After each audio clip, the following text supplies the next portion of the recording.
નમસ્કાર મિત્રો, સ્વાગત છે તમારું આપણી યુટ્યુબ ચેનલમાં। મિત્રો, આજે આપણે વાત કરવાના છીએ 2019ની સાલમાં આવેલ ગુજરાતી ફિલ્મ ચાલ જીવી લઈ એની બનેલી રીમેક વિશે। તો વિડીયોને છેલ્લે સુધી જોજો, તેમજ આ વિડીયોને લાઇક કરી ચેનલને સબસ્ક્રાઈબ અવશ્ય કરજો। તેમજ મિત્રો, બોલિવૂડ ફિલ્મો અને મરાઠી ફિલ્મોના મહાન અભિનેતા એવા શ્રી નાના પાટેકર આ ફિલ્મમાં જોવા મળવાના છે।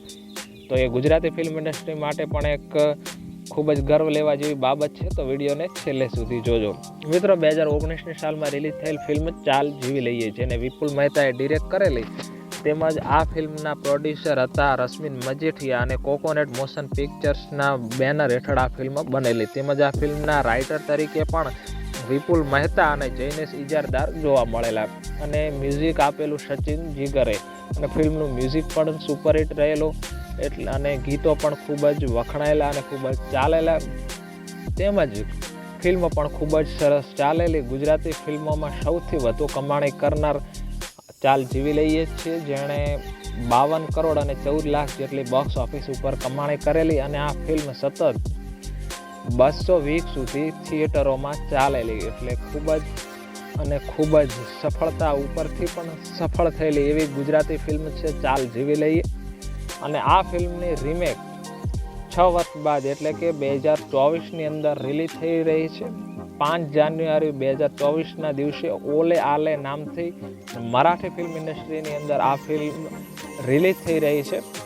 ફિલ્મના કેરેક્ટરની વાત કરીએ તો જે યશોનીનું કેરેક્ટર હતું એ આપણને મરાઠી ફિલ્મમાં નિભાવતા જોવા મળશે સિદ્ધાર્થ, તેમજ જે આરોહીનું કેરેક્ટર હતું તે આપણને આમાં નિભાવતા જોવા મળશે શયાલી સંજીવ, તેમજ મેઇન કેરેક્ટર જે હતું સિદ્ધાર્થ રાંદેરિયાનું તે નિભાવતા જોવા મળશે આપણને બોલિવૂડ ફિલ્મોના મહાન અભિનેતા એવા નાના પાટેકર।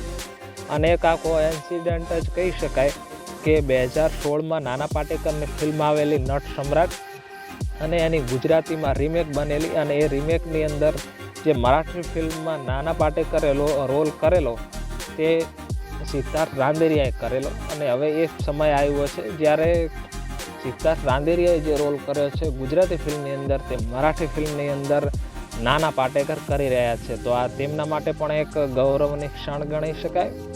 તેમજ આ ફિલ્મના પ્રોડ્યુસર પણ કોકોનટ મોશન પિક્ચરના માલિક એવા રશ્મિન મજીઠિયા છે। આ ફિલ્મ પણ કોકોનટ મોશન પિક્ચર્સ અને જેન મ્યુઝિક મરાઠીના બેનર હેઠળ બની રહી છે। આ ફિલ્મના ડિરેક્ટર પણ જે ગુજરાતી ફિલ્મના ડિરેક્ટર હતા વિપુલ મહેતા તે જ છે। તો ગુજરાતી ફિલ્મોની અંદર તો એક આ મહાન ફિલ્મ સાબિત થયેલી, સૌથી વધુ કમાણી કરનાર, સૌથી વધુ ચાલનાર। તો હવે જોઈએ કે મરાઠી ફિલ્મોની અંદર પણ આ ફિલ્મ કેટલી ચાલે છે, તેમજ ગુજરાતી ફિલ્મની એક અન્ય ભાષામાં રીમેક બને ગુજરાતી ફિલ્મો માટે પણ ગૌરવ લેવા જેવી ક્ષણ તો કહેવાય જ। તો વિડીયોનો આ ટોપિક જાણીને તમને કેટલો આનંદ થયો તે કોમેન્ટ કરી અવશ્ય જણાવજો। જય હિન્દ, વંદે માતરમ।